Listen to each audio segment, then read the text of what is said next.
Thank you, Mr. Chairman. And I wanted to get back and make sure that I thanked every one of you for being here. Again, I practiced in the business world for almost 30 years before I came here. I've only been here for 2 years, and I also had a CPA profession. So I had to, sit in front of those IRS agents with clients, or I had to get the letter from that individual that you all received from the IRS.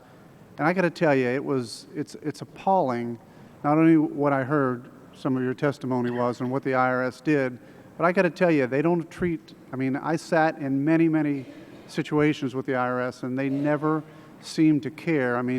For their timelines, but boy, it's amazing how long they made you all wait, and that's just appalling that this government allows this to happen. And one thing that's kind of interesting for me as a business guy, when I took over a bad business, it would have been the easiest thing in the world for me to blame the guy who appointed the manager of the company before I took it over.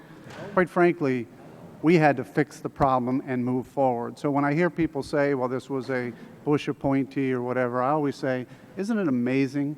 We should be actually talking about how we fix the problems, whoever is there. And as leaders, we should be taking responsibility to make sure those problems are fixed. Now I got to tell you, we had testimony 2 weeks ago from Acting Commissioner Miller. He seemed more interested in providing excuses. If I heard him how many times say, I don't know, and we continue to hear that out of the agency. Can you imagine if you would have answered your questions, I don't know, what would have happened to you? I know. You wouldn't have gotten, of course, you didn't get very far that quick with answering properly.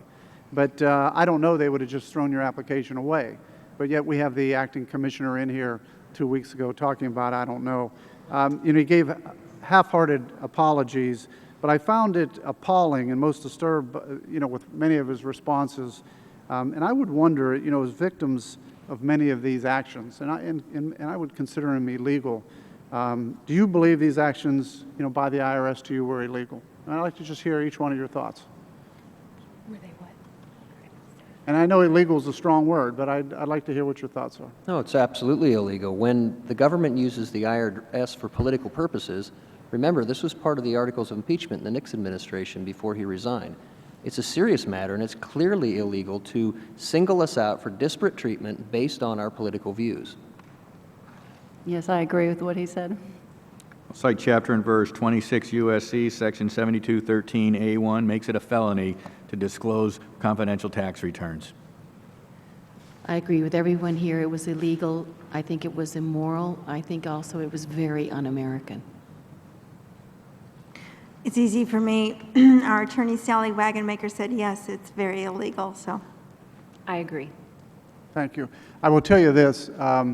One thing they'll say about me, if you go back up my record, I was a fighter, and I believed in fighting with my clients. So I appreciate your being here. I appreciate your fighting.